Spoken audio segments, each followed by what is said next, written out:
ஓம் விக்னேஸ்வரா போற்றி, ஓம் நவக்கர நரலை போற்றி. துலாம் ராசி நேயர்களுக்கு வணக்கம். நல்லா இருக்குது. துலாம் ராசிக்கு நல்லா இருக்குது, மிகச்சிறப்பாக இருக்குது.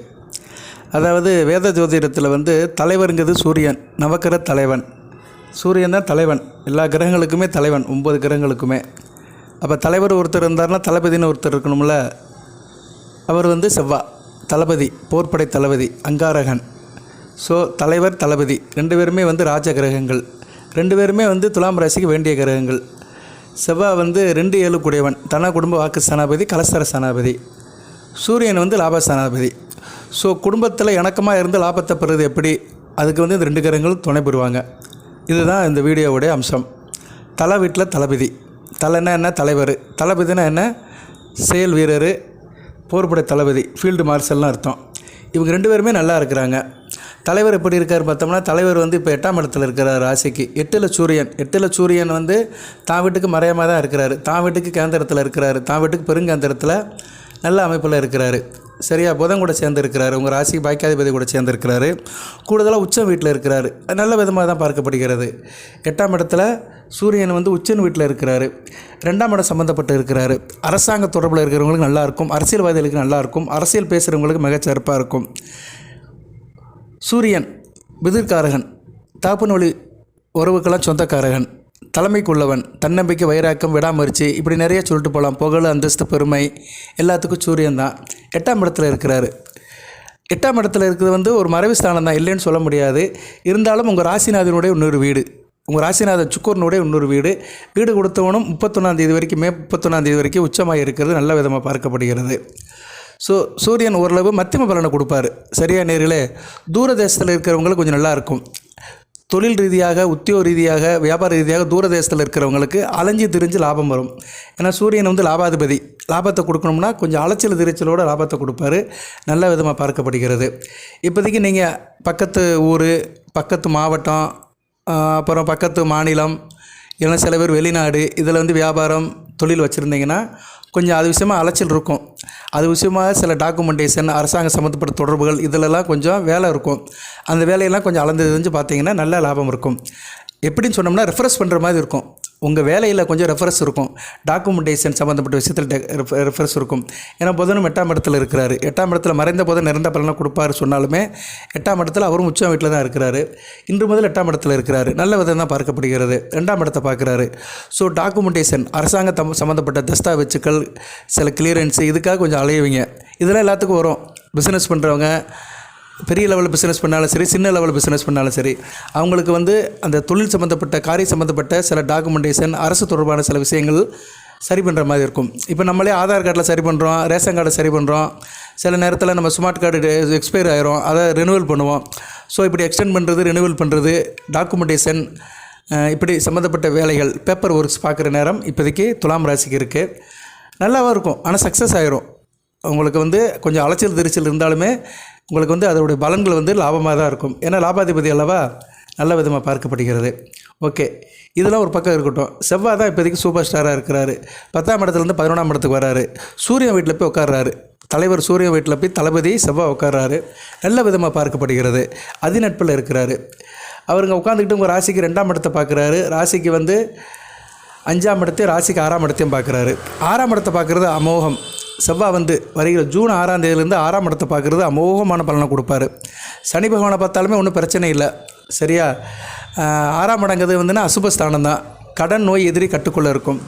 அதே நேரத்தில் பிள்ளைகள் விஷயத்தில் சில பிரச்சனைகள் இருக்கும். ஏன்னா 5ஆம் இடத்தையும் பார்க்குறாரு. 5ஆம் இடம் புத்திரஸ்தானம் தான். பிள்ளைகள் விஷயத்தில் சில பிரச்சனைகள் இருக்கும். தகப்பன் வழி உறவு முறைகள், பஞ்சாயத்துகள், பங்காளி பிரச்சனைகள் இருக்க தான் செய்யும். அதுபோக சனி பகவானை பார்க்குறாரு. கொஞ்சம் எப்படி இருப்பீங்கன்னா, தள்ளவா கொடுக்கவான்னு இருப்பீங்க. அது எப்படின்னா 2 மனசில் இருப்பீங்க. செய்யவா வேண்டாமா, ஓடவா உட்காரவா, இப்படி 2 மனசில் இருப்பீங்க. ஏன்னா சனி பகவான் மெதுவாக போகிற கிரகம், செவ்வாய் போட்டு தள்ளுறவர், வேகமாக செய்கிற கிரகம். அதனால் உங்களுக்கு 2 கட்ட நிலையில் இருக்கும். அந்த ஜூன் 6ஆம் தேதியிலேருந்து செப்டம்பர் 15 வரைக்கும் ஒரு 2 கட்ட நிலையில் தான் இருப்பீங்க. பட் இயல்பாக தான் இருப்பீங்க, ஒன்றும் பிரச்சனை இல்லை. ஏன்னா செவ்வாய் தான் வலுப்பட்டு இருக்கிறாரு.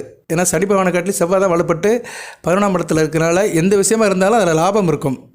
எந்த காரியம் செஞ்சாலுமே கடைசியில் லாபம் இருக்கும். அதுபோக 11ஆம் இடம் லாபஸ்தானத்தில் செவ்வாய் இருக்கிறனால மூத்த சகோதர விஷயத்தில் லாபம் இருக்கும். அரசாங்க தொடர்பில் நல்ல லாபம் இருக்கும். கணவன் மனைவி உறவில் நல்ல ஒரு ஏற்றம் இருக்கும். இதுதான் ரொம்ப முக்கியம். கணவன் மனைவி சேர்ந்து எதனாச்சும் தொழில், கூட்டு தொழில், பங்குச்சந்தை பின்னணிகளும் நல்ல விதமாக பார்க்கப்படுகிறது. சரியா, நல்லாயிருக்கும். ஏன்னா அந்த அமைப்பு வந்து செவ்வாய் செய்வார். தான் வீட்டுக்கு வந்து அவர் மறையாமல் இருக்கிறாரு. உங்கள் ராசிக்கு 7ஆம் வீட்டுக்கு வந்து அவர் வந்து 5ஆம் வீட்டில் இருக்கிறாரு. அதேமாதிரி 2ஆம் வீட்டுக்கு வந்து அவர் வந்து 10ஆம் வீட்டில் இருக்கிறாரு. சரியா, நல்ல விசேஷம்தான். குடும்பத்தில் வந்து நல்ல ஒரு காரியம் பண்ணுவீங்க. சரியா, காரிய விஷயமாக குடும்பத்தில் 4 இடத்துக்கு போயிட்டு வருவீங்க, 4 கூட சேருவீங்க, நண்பர் கூட சேருவீங்க. அது நல்ல விதமாக பார்க்கப்படுகிறது. கையில் காசு பணம் வந்து நல்லா புழங்கும் உங்களுக்கு. சரியா நேர்களே, அது நல்ல விதமாக பார்க்கப்படுகிறது. ஸோ செவ்வாய் வந்து ராசிக்கு 11ஆம் இடத்துல லாபஸ்தானத்தில் இருக்கிறது. துலாம் ராசியில் வந்து ஆளுமை அதிகாரம் இருக்கிறவங்க, அரசு துறையில் இருக்கிறவங்களுக்கு மிகச்சிறப்பாக இருக்கும். அதே மாதிரி யூனிஃபார்ம் சர்வீஸில் இருக்கிறவங்க, போலீஸ் டிபார்ட்மெண்ட்டில் இருக்கிறவங்களுக்கு மிகச்சிறப்பாக பார்க்கப்படுகிறது. அவர் வந்து அங்கே வந்து 3 நட்சத்திரத்தில் போகிறாரு. கேது நட்சத்திரம், சுக்கிர நட்சத்திரம், சூரிய நட்சத்திரம். இப்போ வந்து கேது வந்து ராசிக்கு 10ஆம் இடத்துக்கு போயிட்டார். நல்ல அமைப்பு தான், ஒன்றும் பிரச்சனை இல்லை. சரியா, கேது வந்து 11ஆம் இடத்துக்கு போயிட்டார். 11ஆம் இடத்துல கேது இருக்கிறது நல்லதான். ஸோ கேது சாரத்தில் போகிறது நல்லதான், ஒன்றும் பிரச்சனை இல்லை. அடுத்து சுக்கிரன் சாரம், ராசிநாதன் சாரம். அந்நேரம் வந்து சுக்கிரன் ராசிக்கு 7ஆம் இடத்துக்கு வந்துடுவார். அடுத்து சூரியன் சாதம் நல்ல விதமாக தான் பார்க்கப்படுகிறது. ஸோ நட்சத்திர சாரமும் பிரச்சனை இல்லை. ஸோ செவ்வாய் அளப்பரிய பலன்களை கொடுப்பாருங்க உங்களுக்கு. அடுத்த வருகின்ற காலத்தில் செவ்வாய் வச்சு உங்கள் ராசி நல்லா செழிப்பாக இருக்கும். அதுபோல் குரு வேறு இப்போ பயிற்சியை ராசியை பார்க்குறாரு. குரு பார்க்க கோடி நன்மை. குரு ராசிக்கு வேண்டாத கிரகமாக இருந்தாலுமே குருவோட தனிப்பட்ட மார்பு நல்லாயிருக்கும். பணப்பழக்கம் நல்லாயிருக்கும். சரியா, கையில் காசு பணக்கம் இருக்கும். ஆள் கொஞ்சம் நல்லா தெளிச்சியாக இருப்பீங்க. ஆள் கொஞ்சம் அலங்காரம் பண்ணிட்டு கொஞ்சம் ட்ரெஸ்ஸு போட்டு போகிறது, வைக்கிறது எல்லாமே நல்லாயிருக்கும். ராசி குரு பார்வை இருக்கிறது மிகச்சிறப்பு தான். சரியா, அது நல்ல விதமாக பார்க்கப்படுகிறது. ஆள் கொஞ்சம் தெளிச்சியாக தேசாத்தான் இருப்பீங்க. நல்ல விதமாக பார்க்கப்படுகிறது. வித்தியாசம் தெரியும். துலாம் ராசியில் ஆமாம் சார், இப்போ கடந்த ஒரு வாரமாக கொஞ்சம் நல்லா இருக்கேன், எவ்வளோ பிரச்சனை இருந்தாலுமே வெளி தோற்றத்துக்கு மனசுக்கும் உடலும் நல்லா இருக்குது, நல்லபடியாக போயிட்டு வந்துட்டுருக்கேன் அப்படின்னு சொல்லுவீங்க. ஏன்னா குரு பார்வை இப்போ துலாம் ராசிக்கு இருக்குது. சரியா, அதனால் நல்ல விதமாக பார்க்கப்படுகிறது. இந்த காலகட்டத்தில் செவ்வாய் 11ஆம் இடத்துல இருக்கனால பொருள் சேர்க்கிறதுல ஆர்வமாக இருப்பீங்க. பூர்வீக சொத்து நல்லா சேரும். இந்த காலகட்டத்தில் எந்த துறையிலும் நல்லா ட்ரைனிங் கொடுப்பீங்க. சரியா, எந்த வேலையிலுமே வந்து நல்ல ஒரு தேர்ச்சி இருக்கும். எந்த வேலையும் சிறப்பாக பார்ப்பீங்க. யாரும் உங்களை ஏமாற்ற முடியாது. நீங்களாக தான் இருப்பீங்க. பிறகு செய்த சூழ்ச்சி உங்களுக்கு தெரிஞ்சிடும். உங்களை சுற்றி இருக்கிறவங்க, ஆகாதவங்க, எதிரிங்க, வேண்டாதவங்க எதனாச்சும் உங்களுக்கு சில காரியங்களை பண்ணாங்கன்னா அது முன்னாடியே தெரிஞ்சிடும். அதை அடித்து தூள் கிளப்பிடுவீங்க. தைரியம் இருக்கும், தைரியசாலியாக இருப்பீங்க. எந்த கையில் காசு பணம் நல்லா இருக்கும், எந்த பிரச்சனையும் இருக்காது. பிறர் உங்களை ஏமாற்றவும் முடியாது. சரியா, அது நல்ல விதமாக பார்க்கப்படுகிறது. கையில் காசு பணம் செய்கிறதுக்கு நல்ல காலகட்டமாக இருக்குது. நல்ல ஏர்னிங் பண்ணுங்க இந்த காலகட்டத்தில். சரியா நேர்களே, குடும்பத்தில் இணக்கமாக இருங்க. நண்பர்கள், சொந்த பந்தம், அக்கம் பக்கம் இவங்க கூட சேர்ந்து சில காரியங்கள் பண்ணுறதா பண்ணுங்க. இந்நேரம் எல்லோரும் உங்களை சேர்ந்து வருவாங்க. யூனிட்டி இருக்கும். Unity is strength. கூட்டுறவே நாட்டு உருன்னு சொன்ன மாதிரி ஒற்றுமை தான் உயர்வு. அதனால் இப்போ யூனிட்டி இருக்கும். யூனிட்டி இருக்கிறதுனால அதை நல்லபடியாக மோல்டு பண்ணி சக்ஸஸ் ஆக்குங்க. சிறப்பாக பார்க்கப்படுகிறது. இது மாதிரி அமைப்புகள் வந்து எப்போ தான் அமையும். சரியா, ஏன்னா குருவும் பார்க்குறாரு, செவ்வாயும் 11ஆம் இடத்துல இருக்கிறாரு. அடுத்து சூரியன், புதன் 2 பேருமே குருவோட போய் சேர்றாங்க ராசிக்கு 9ஆம் இடத்துல. அடுத்த ஆனி மாதம். சரியா, இதெல்லாம் நல்ல அமைப்பு. சுக்கிரனும் அடுத்து ராசிக்கு நோக்கி வராரு. ராசிக்கு ஒரு ராசியை பார்ப்பார். 7ஆம் இடத்துல வந்து அடுத்து 8ஆம் இடத்துக்கு போவார். ஸோ பெரும்பாலும் கிரக நிலைகள் வந்து நல்ல நிலைமையில் வருது. தலைவர் வீட்டில் தளபதி இருக்குது, மிகச்சிறப்பாக பார்க்கப்படுகிறது. நான் தம்மையில் அப்படி தான் போட போகிறேன். சரியா, நீங்கள் எதுவும் தப்பாக எடுத்துக்காதீங்க. என்னடா தலைவர் தளபதின்னு. சூழல் அப்படித்தான், இயல்பு அப்படி தான் இருக்குது. சூரியன் தலைவர், செவ்வாய் தளபதி, அதை தான் போட போகிறேன். நான் கொஞ்சம் கமர்ஷியலாக போடுறேன், அவ்வளோதான். லைக் பண்ணுங்கள் மக்களே, துலாம் ராசி மக்களே, லைக் பண்ணுங்கள். பார்க்குற அனைவரும் லைக் பண்ணுங்கள். எதாவது தகவல் இருந்தாலும் கமெண்ட் பாக்ஸில் கேளுங்க. உங்கள் ஜனனஜா செக் பண்ணுறதா வாட்ஸ்அப்பில் அணுகுங்க. அது கட்டணம் வாங்கிட்டு நல்ல முறையில் பார்த்து கொடுப்போம், தெளிவாக பார்த்து கொடுப்போம். அதே போல் கமெண்ட் பாக்ஸில் உங்கள் கோரிக்கையில் சொல்லுங்கள், பிரச்சனைகளை சொல்லுங்கள். சரியா, என்ன பிரச்சனையோ அதை மட்டும் சொல்லுங்கள். இந்த பிறந்தநாள் டீட்டெயிலாம் அனுப்ப வேண்டாம். உங்களுக்கு என்ன கஷ்டமோ அந்த கஷ்டத்தை சொல்லுங்கள். அதுக்கு ராசிக்கு இப்போ எப்படி இருக்கோ அதுக்குள்ளே நிவாரணத்தை கண்டிப்பாக சொல்லுவேன். ரைட்டு. செவ்வாய் வந்து இப்போ வந்து 11ஆம் இடத்துக்கு வரப்போதுனால திடீர் செல்வம் வரும். குபீர் செல்வம், திடீர் செல்வம் வரும். எதிர்பாராத பண வரவு இருக்கும். அதேமாதிரி ஆதாயம் நல்லபடியாக இருக்கும். கையில் காசு பணம் இருக்கும். வண்டி வாகன யோகம் இருக்கும். 4 கால் ஜீவன்கால ஏற்றம் இருக்கும். சரியா, வீட்டில் கால்நடை வளர்க்குறீங்க, ஆடு மாடு வளர்க்குறீங்க, சிலர் குதிரை பண்ணை வச்சுருப்பாங்க. இப்படி கால்நடை வச்சுருக்கிறவங்களும் மிகச்சிறப்பாக இருக்கும். விவசாயம் சிறப்பாக இருக்கும். செவ்வாய் வந்து ஒரு விவசாயம் சம்மந்தப்பட்ட கிரகம். சரியா, பூமிகாரகன். அதனால் விவசாயம் நல்லாயிருக்கும். ரியல் எஸ்டேட் நல்லாயிருக்கும். பில்டிங் கான்ட்ராக்ட் பண்ணுறவங்களும் மிகச்சிறப்பாக பார்க்கப்படுகிறது. எரிபொருள் சம்மந்தப்பட்ட வேலையில் இருக்கிறவங்க, ஹோட்டல் சம்மந்தப்பட்டவங்களும் நல்லாயிருக்கும். டீ ஷாப், காஃபி ஷாப் வச்சுருக்கிறவங்களுக்கு மிகச்சிறப்பாக பார்க்கப்படுகிறது. ஸ்போர்ட்ஸ் வேலையில் இருக்கிறவங்களும் மிகச்சிறப்பாக இருக்கும். விளையாட்டு வீரர்கள், விளையாட்டுத்துறையில் இருக்கிறவங்க, அதுபோல் ஸ்போர்ட்ஸ் சம்மந்தப்பட்ட பொருட்கள் சப்ளை பண்ணுறவங்களுக்கு மிகச்சிறப்பாக இருக்கும். எல்லாத்தையுமே வந்து செவ்வாய் மிகச்சிறப்பாக செய்வாருங்க. நல்ல விதமாக தான் பார்க்கப்படுகிறது. வாக்கு சாதுரியமும் இருக்கும், வாக்கு பலிதமும் இருக்கும். சொன்ன வார்த்தையை காப்பாற்றுவீங்க, சொன்ன வார்த்தை அப்படியே பழிக்கும். விவகாரங்கள், வம்பு வழக்கு, பஞ்சாயத்து, கோர்ட்டு கேஸ் இருந்ததுன்னா அப்படி கன்ஃபார்மாக உங்கள் பக்கம் தீர்ப்பாகும். கையில் காசு இருக்கும், ஹார்ட் ஒர்க் பண்ணுங்கள். எந்த அளவுக்கு எஃபர்ட் போடுறீங்களோ அந்த அளவுக்கு பாருங்களேன் செவ்வாய் செய்வார். சரியா? அடுத்த வருட காலத்தில் செவ்வாய், குரு, சுக்கிரன், புதன், சூரியன் இந்த 5 கிரகங்கள் மிகச் சிறப்பாக இருக்குது. சனி பகவான் நல்ல நிலைமையில் தான் இருக்கிறாரு, ராசிக்கு 6ஆம் இடத்துல இருக்கிறாரு. ஸோ 100க்கு 90% கிரகங்கள் நல்லா இருக்குது. ராகு மட்டும்தான் 5ஆம் இடத்துல இருக்கிறாரு. பிள்ளைகள் விஷயத்தில் மட்டும் கொஞ்சம் கவனமாக இருந்துக்கோங்க. பிள்ளைகள் விஷயத்தில் சில பிரச்சனைகள் வரும், எதிர்பாராத சில திருப்பங்கள் வரும். ஏன்னா 5ஆம் இடத்துல ராகு இருக்கிறாரு. வருகின்ற காலத்தில் குரு பார்வைக்கு வந்துட்டாருன்னா அந்த பிரச்சனையும் தீர்ந்து போயிடும். அது வரைக்கும் கொஞ்சம் பிள்ளைகள் விஷயத்தில் விட்டு கொடுத்து போங்க. பிள்ளைகள் என்ன சொன்னாலும் சரின்ட்டு போங்க, அதுதான் உங்களுக்கு நல்லது. சரியா நேர்களே? நல்லா இருக்குது. துலாம் ராசிக்கு பலன்களை படிக்க நல்லபடியாக வந்துட்டுருக்குது. அடுத்தடுத்து வீடியோ போடுறேன், தொடர்ந்து பாருங்கள்.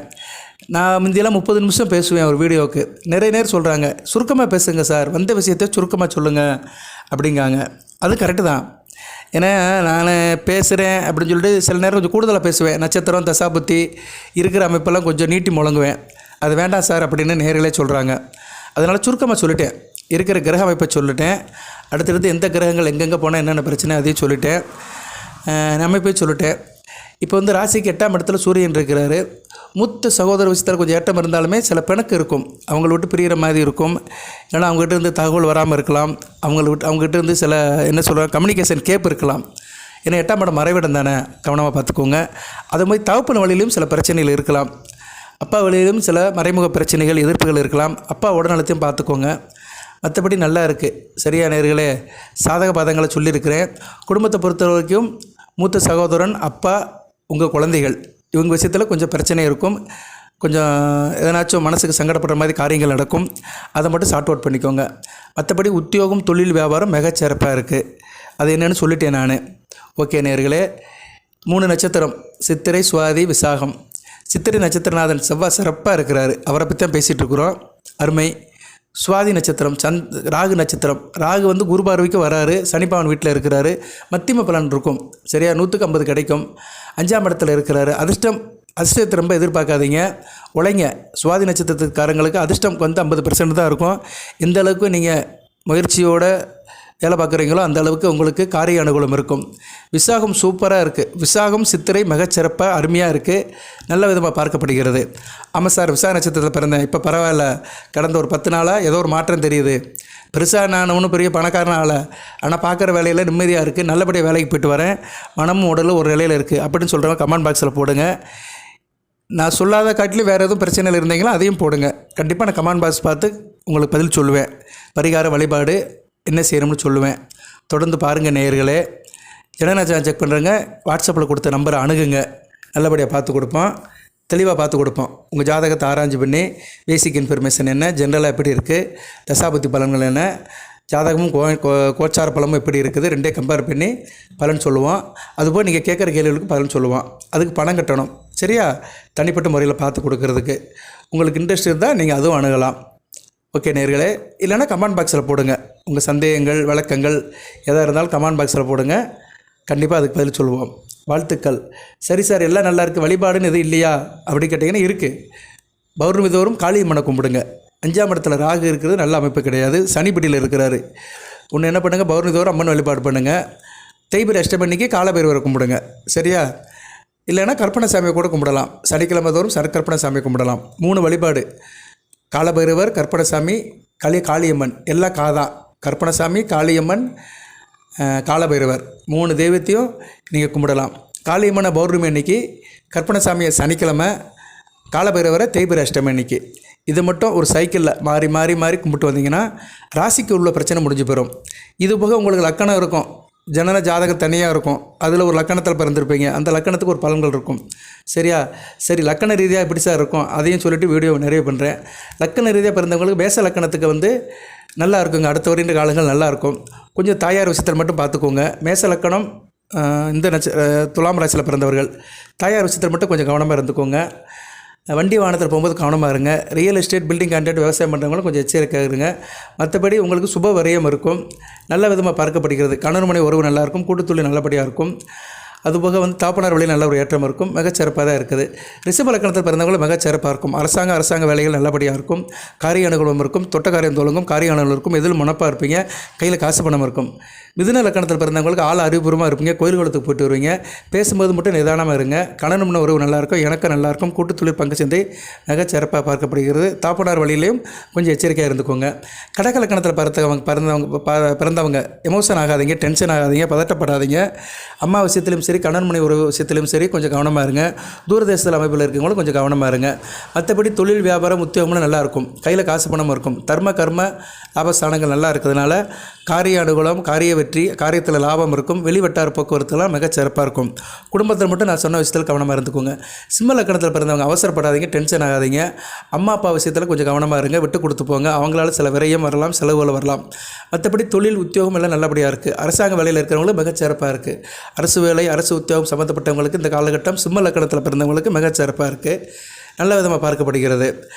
அடுத்து வந்து கன்னியா லக்கணத்தில் பிறந்தவங்களுக்கு வந்து தொழில் மிகச்சிறப்பாக இருக்கும். சரியாக நிறைய தொழில் நல்லா இருக்கும். தொழில் உள்ள ஒரு ஏற்றம் இருக்கும். இருந்த போதிலும் கணவன் உறவுகள் கவனமாக இருங்க. கூட்டு தொழில், பங்குச்சந்தை, ஷேர் மார்க்கெட்டில் கொஞ்சம் எச்சரிக்கையாக இருங்க. நல்லாயிருக்கும். உங்களுக்கு வெளிநாடு வெளிமாநில தொடர்புகள் நல்லபடியாக இருக்கும். வெளிநாட்டு வேலைகள்லாம் நல்லாயிருக்கும். வெளிநாட்டில் வேலைக்கு போனவங்களுக்குலாம் கை நிறைய காசு கிடைக்கும். நல்லாயிருக்கும். குடும்பத்தில் பணப்பழக்கம் இருக்கும். குடும்பத்தில் எல்லோரும் அமைதியாக சந்தோஷமாக இருப்பீங்க. துலா லக்கணத்தில் பிறந்தவங்களும் மிகச்சிறப்பாக இருக்கிறது. சரியாக நேரில் மிக அருமையாக இருக்குது. இருந்த போதிலும் அரசு தொடர்பில் இருக்கிறவங்க கொஞ்சம் அலைச்சல் திருச்சல் இருப்பீங்க. எங்கேனாச்சும் கேம்ப் போகிறது, வெளியே போகிறது, வைக்கிறது இருக்கும். அதில் மட்டும் உங்கள் உடல்நலத்தை பார்த்துக்கோங்க. பிள்ளைகள் விஷயத்தில் மட்டும் கொஞ்சம் விட்டு கொடுத்து போங்க. பிள்ளைகள் விஷயத்துலையும் சரி, குடும்பத்தில் அப்பா விஷயத்திலும் சரி கொஞ்சம் விட்டு கொடுத்து போனீங்கன்னா நல்ல விதமாக பார்க்கப்படுகிறது. விருச்சிக லக்கணத்தில் பிறந்தவங்களுக்கு கொஞ்சம் 50% நல்லாயிருக்கும், 50% பிரச்சனையாக இருக்கும். கொஞ்சம் உஷ்ணப்படுவீங்க, கோவப்படுவீங்க, டென்ஷன் ஆவீங்க. உடம்புல பித்த பிரச்சனை இருக்கும். அதனால் எதுவுமே கவனமாக பார்த்துக்கோங்க. தூரதேச அமைப்பில் கை கொடுக்கும். வெளிநாடு வெளிமாநிலத்துக்கு போகிறது அந்த காலகட்டத்தில் போங்க. விருச்சிக லக்கணத்தில் பிறந்தவங்க நல்லபடியாக இருக்கும். திடீர் அதிர்ஷ்டம், திடீர் வரவு இருக்கும். குடும்பத்தை அதனால் பணப்பழக்கம் தாராளமாக இருக்கும். பணப்பழக்கம் இருக்கும். விருச்சிக லக்கணத்தில் பிறந்தவங்களுக்கு மற்ற பிரச்சனைகள் எது இருந்தாலும் பணப்பழக்கம் இருக்கும். மற்றபடி தாயாரோட உடல்நலத்தை பார்த்துக்கோங்க. பிள்ளைகள் விஷயத்துலையும் கொஞ்சம் கவனமாக இருங்க. தனுசு லக்கணத்து பிறந்தவங்களுக்கு மிகச்சிறப்பாக இருக்கும். அருமையாக இருக்கும். சரியா மிக நல்ல விதமாக பார்க்கப்படுகிறது. நல்லாயிருக்கும். சரியா லாபம் இருக்கும். மூத்த சகோதர விஷயத்தில் ஏற்றம் இருக்கும். ஆள் நல்லா இருப்பீங்க. எந்த ஒரு காரியத்தையும் மிகச்சிறப்பாக பண்ணுவீங்க. மிகச்சிறப்பாக பார்க்கப்படுகிறது. குடும்பத்தில் தாயோடைய அன்பு இருக்கும். வண்டி வாகனம், வீடு மனை யோகம் இருக்கும். சிறப்பாக இருக்கும். புது வீடு கட்டுறதுக்கெல்லாம் அந்த காலகட்டம் மிகச்சிறப்பான காலகட்டமாக பார்க்கப்படுகிறது. இருப்பினும் பேச்சில் நிதானமாக இருக்கணும். பேசும்போது படக்குன்னு பேசிடாதீங்க. மகர லக்கணத்தில் பிறந்தவங்க தேக ஆரோக்கியத்தை பார்த்துக்கணும். சரியாக உடல்நல பிரச்சனை வரதுக்கு வாய்ப்பு இருக்குது. உஷ்ணப்படுவீங்க, டென்ஷன் ஆவீங்க, பதட்டப்படுவீங்க. கொஞ்சம் கவனமாக இருங்க. கொஞ்சம் மகர லக்கணத்தில் பிறந்தவங்க கொஞ்சம் எச்சரிக்கையாக தான் இருக்கணும். மே 31 மேலே கொஞ்சம் நிலவரம் மாறும். நல்ல விதமாக பார்க்கப்படுகிறது. கொஞ்சம் மகர லக்கணத்தில் பிறந்தவங்களுக்கு கொஞ்சம் கவனமாக தான் இருக்கணும். சரியா அடுத்து கும்ப லக்கணத்துக்கு மிகச்சிறப்பாக இருக்குது. குடும்பத்தில் ஒரு ஒத்துமை இருக்கும். கலகலப்பு இருக்கும். கையில் காசு பணம் இருக்கும். மிகச்சிறப்பாக பார்க்கப்படுகிறது. அரசு சம்மந்தப்பட்ட காரியங்கள் நல்லாயிருக்கும். கணவன் மனை உறவு நல்லாயிருக்கும். கூட்டுத்தொழில் பங்கு சந்தை நல்லாயிருக்கும். நல்ல விதமாக தான் பார்க்கப்படுகிறது. பிள்ளைகளால் நல்ல ஒரு ஏற்றம் இருக்கும். அப்பா வழியில் நல்ல ஒரு ஏற்றம் இருக்கும். தொழிலும் நல்லாயிருக்கும். தொழிலில் லாபமும் இருக்கும். கும்ப லக்கணத்தில் பிறந்தவங்களுக்கு மிகச்சிறப்பாக இருக்குது. மீன லக்கணம், துலாம் ராசி மீன லக்கணத்தில் பிறந்தவங்களுக்கு மத்தியம பலன் தான். சரியா இருந்த போதிலும் ஆள் ஃபோர்ஸாக இருப்பீங்க, எனர்ஜெட்டிக்காக இருப்பீங்க. காரிய அனுகூலம் இருக்கும். காரிய சித்தி இருக்கும். தொட்ட காரியம் தொடங்கும். அடி கொடுத்தால் பிடி கொடுக்க மாட்டீங்க. நல்ல ஆள் கபடியாக இருப்பீங்க. நல்ல விதமாக தான் பார்க்கப்படுகிறது. உங்களுக்கு வந்து ஜூன் 6 மேலே மிகச்சிறப்பாக இருக்கும். மீன லக்கணத்தில் பிறந்தவங்களுக்கு ஜூன் 6 மேலே மிகச்சிறப்பாக இருக்கும். அனைத்தும் வசப்படும். ஓகே நேர்களே, துலாம் ராசிக்கு வந்து ராசிக்கும் சொல்லியிருக்கிறேன், நட்சத்திரத்துக்கும் சொல்லியிருக்கிறேன். லக்கண ரீதியாகவும் சும்மா கொஞ்சம் ஷார்ட்டாக தான் சொல்லியிருக்கிறேன். லக்கண ரீதியாக நிறைய சொல்லலாம். துலாம் ராசியில் ஒரு லக்கணத்துக்குன்னு வந்து நிறைய சொல்லலாம். துலாம் ராசி மேச லக்கணத்தில் பிறந்தவங்க எப்படி இருக்கும்? சரியா புதன் திசை எப்படி இருக்கும்? கேது திசை எப்படி இருக்கும்? சுக்கிர திசை எப்படி இருக்கும்? சூரிய திசை எப்படி இருக்கும்? சந்திர திசை எப்படி இருக்கும்? செவ்வாய் திசை எப்படி இருக்கும்னு விலாவாரியாக சொல்லலாம். பட் அது வீடியோ அதிகமாகும். இப்போ இதே 18 நிமிஷம் ஆயிடுச்சு. நிறைய பேர் வந்து வீடியோ லென்த்தை பார்க்குறாங்க. ரொம்ப பேசுகிறோம்னா பார்க்க மாட்டேங்கிறாங்க. நம்ம இருந்தாலும் சொல்லுவார் அப்படின்ட்டு போயிடுறாங்க. ஆனால் வந்து நான் இப்படியே என்ன சொன்னாலுமே துலா ராசியை சிச்சு தான் சொல்லுவேன். உங்கள் ராசி, நீங்கள் பிறந்த ஜாதகம், அந்த அமைப்பு, இதைத்தான் சொல்லுவேன். என்னுடைய விருப்பமெல்லாம் நீங்கள் நல்லா இருக்கணும். நீங்கள் நல்லா இருக்கணும்னா எந்த வகையில் நல்லா இருக்கணும், எப்படி நல்லா இருக்கணும், அதை என்னால் முடிஞ்ச அளவு ஆராய்ச்சி பண்ணி சொல்லுவேன். ஏன்னா நான் உங்களை நேரில் பார்க்கல. உங்கள் குறை நிறைகள் எனக்கு தெரியாது. நான் ஒரு இடத்துல உட்காந்துக்கிட்டு கட்டத்தை வச்சு தான் பேசுகிறேன். அந்த கட்டத்தை உங்களுக்கு நான் அனுப்பிடுறேன். இப்போ உள்ள கருநிலையில் அனுப்பிடுறேன். அதுபோல் லக்கணத்துக்கும் பலன்கள் சொல்கிறேன். சரியா நேரில் வரவேற்பு கொடுங்க, லைக் பண்ணுங்கள். எல்லோரும் அடுத்தடுத்து வீடியோ போடுறேன். நீங்கள் கேளுங்க, சார் எங்களுக்கு லக்கண ரீதியாக போடுங்க அப்படின்னா கண்டிப்பாக போடுவேன். துலாம் ராசிக்கே ஒவ்வொரு லக்கணத்துக்கும் போடுறேன் இப்போ எப்படி இருக்குன்னு ஒரு வருஷ பலன் கொடுக்கலாம். துலாம் ராசி ரிஷப லக்கணம், துலாம் ராசி மேச லக்கணம், இவங்களுக்கு அடுத்து வருகிற காலம் ஒரு 6 மாதத்துக்கு எப்படி இருக்குன்னு சொல்லுவோம். ஒரு வருஷம் வேண்டாம், ஒரு 6 மாதத்துக்கு எப்படி இருக்கும். இப்போ மிதுன லக்கணத்தில் எடுத்துகிட்டு வச்சுக்கோங்களேன். துலாம் ராசி மிதுன லக்கணம், அவருக்கு வந்து இப்போதைக்கு சுக்கிர தசை நடக்குன்னு வச்சுக்கிறோம். எப்படி இருக்கும் சுக்கிரனுடைய நிலைப்பாடு, அதுபோக நீங்கள் லக்கண ரீதியாக சுக்கிரன் உங்கள் ராசி உங்கள் ஜாதக இடத்துல எப்படி இருந்தால் என்ன பலன்களை கொடுப்பாரு இதை சொல்லலாம். ஏன்னா சுக்கிர தசை 20 வருஷம். உங்களுக்கு என்ன தான் நீங்கள் கோச்சார பலன்கள் கேட்டாலும் சரிமே, ஜனன ஜாதகத்தில் தசாபத்தி தான் மெயின். அதுதான் உங்களுக்கு நின்று பேசும். ஜனன ஜாதகத்தில் இருக்கிற தசாபத்தி தான் தனி மனிதனுக்கு பலன்களை கொடுக்கும். இதெல்லாம் பொதுவாக உள்ளதான், எல்லாத்துக்கும் உள்ளதான். கவர்மெண்ட்டில் மானியம் போடுற மாதிரி தான். ரேஷன் கடையில் 20 கிலோ அரிசி கொடுக்குறாலும் அது மாதிரி தான். அவன் பாதியை கொடுப்பான், பாதியை கொடுக்க மாட்டான், ஒழுங்காக அளக்கவும் மாட்டான். அது மாதிரி தான் கோச்சார பலன்கள். கோச்சார பலன்கள் நீங்கள் யூடியூப்பில் கேட்டாலும் சரி, டிவியில் கேட்டாலும் சரி, பேப்பரில் படித்தாலும் சரி, எங்கே கேட்டாலும் சரி, இதெல்லாம் ஒரு குத்து மதிப்பாக சொல்கிறது தான். நான் சொல்கிறது அப்படி தான். ஆனால் நான் கொஞ்சம் மெனக்கிடுவேன். அதுக்காக நான் தான் கரெக்டாக சொல்கிறேன்னு சொல்ல முடியாது. நிறைய பேர் கரெக்டாக சொல்கிறாங்க. இருந்தாலும் நான் கொஞ்சம் அனலைஸ் பண்ணுவேன், கட்டத்தை போடுவேன், இருக்கிற நிலைப்பாடை சொல்லுவேன், அந்த டேட் விசாக சொல்லுவேன், கிரகனுடைய நிலைகள், பாதசாரம், அந்த பார்வைகள், சட்பலத்தையும் வச்சு பேசுவேன் நான். சரியா நேர்களே? அதனால் ஓரளவு ரிலேட்டடாக வரும் உங்களுக்கு. ஏன்னா எந்த அளவுக்கு நம்ம கிளாரிட்டியாக பேசுகிறோமோ அந்த அளவுக்கு நல்லாயிருக்கும். ஒரு பள்ளி மாணவன் எந்த அளவுக்கு ப்ராக்டிஸ் பண்ணுறானோ அந்த அளவுக்கு நல்ல மார்க் எடுப்பான். சரியா? அது மாதிரி தான் ஒரு ஜோதிடர் எந்த அளவுக்கு அப்டேட் பண்ணுறாரோ அந்த அளவுக்கு ப்ரிடிக்ஷன் அவர்கிட்ட நல்லா வரும். அவருடைய சொல்கிற பலன்கள் பலிதமாக இருக்கும். அதாவது ரிசல்ட் கரெக்டாக இருக்கோ ரிலேட்டடாக இருக்கும். இதுதான் விஷயம். ரிசல்ட் வேறு, ரிலேட்டடாக வேறு. ஆமாம் சார், அவர் சொல்கிறது ஏதோ கொஞ்சம் ஒத்து போகுது அப்படின்னு சொல்லுவாங்கள்ல, அது மாதிரி போகும். ஓகே நேரில் நிறையா இருக்குது, பேசலாம். தொடர்ந்து வீடியோ போடுறேன், பாருங்கள், என்கரேஜ் பண்ணுங்கள். நீங்கள் என்கரேஜ் பண்ணுங்கள், லைக் பண்ணுங்கள், கமெண்ட் பாக்ஸில் போடுங்க. கமெண்ட் பாக்ஸில் எந்த அளவுக்கு போடுறீங்களோ அந்த அளவுக்கு சிறப்பாக இருக்கும். இப்போதைக்கு நான் உங்களுக்கு 3 வழிபாடு சொன்னேன். காலபைரவர் வழிபாடு, கற்பனசாமி வழிபாடு, காளியம்மன் வழிபாடு. அந்த தெய்வங்கள் நினச்சி வழிபாடு பண்ணுங்கள்.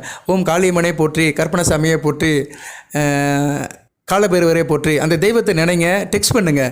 நீங்கள் எந்த அளவுக்கு டெக்ஸ்ட் பண்ணி போடுறீங்களோ அந்த அந்நேரம் அந்த தெய்வத்தை நினைக்கிறீங்க, மனமாற அந்த தெய்வத்தோடைய நாமத்தை சொல்கிறீங்க, டைப் பண்ணுறீங்க. அப்போ ஒரு பாசிட்டிவ் வைப்ரேஷன் வரும். அந்த வைப்ரேஷன் உங்களுக்கு காக்கும். சரியா? அதுக்கு தான் டெய்லி காலையில் குளிச்சுட்டு சூரிய நமஸ்காரம் பண்ணு, பூஜை அறையில் கும்பிட்டுப்போ அப்படிங்கிறாங்க. அப்படி செஞ்சுட்டு நம்ம காரியத்தை பண்ணோம்னா நமக்கு வர பிரச்சனை ஓரளவு கெட்ட பிரச்சனை எதுவும் வந்துச்சுன்னா சரியாக போயிடும். தலைக்கு வருது, தலைப்பனோட போயிடும். இப்படி தான் மனித வாழ்க்கை போயிட்டு இருக்குது. நமக்கு சொல்லிக் கொடுத்தவங்களும் அதான் சொல்லிக் கொடுத்துருக்காங்க. தாய் தப்பனும் அதான் சொல்கிறாங்க, பள்ளிக்கூடத்தில் அதான் சொல்கிறாங்க, எல்லா இடத்துலையும் அதான் சொல்கிறாங்க. அன்பே சிவன் சொல்கிறாங்க. ஸோ அன்பாக இருப்போம், சிவனை கும்பிடுவோம். நீங்களும் அந்த நாமத்தை சொல்லுங்கள், கமெண்ட் பாக்ஸில் டெக்ஸ்ட் பண்ணுங்கள். மற்றபடி உங்களுக்கு என்ன குறை நேர்கள் இருந்தாலும் சொல்லுங்கள் நேர்களே. அடுத்தடுத்து வீடியோ போடுறேன், பலன் போடுறேன். வாழ்த்துக்கள். எல்லாம் வல்ல இறைவன் துலாம் ராசிரியர்களுக்கு, சித்திரை சுவாதி விசாக நட்சத்திரத்தில் பிறந்த நேர்களுக்கு சில சௌபாகியத்தையும் சில ஐஸ்வர்யத்தையும் சில நன்மையிலும் கொடுப்பார். அனைத்து நலங்களை வளங்களை பெற்று தேக ஆரோக்கியத்துடன் தீர்க்காயலுடன் இடுகோடி வாழ்க, நிறைந்த வளம் பெறுக. நன்றி நேர்களே.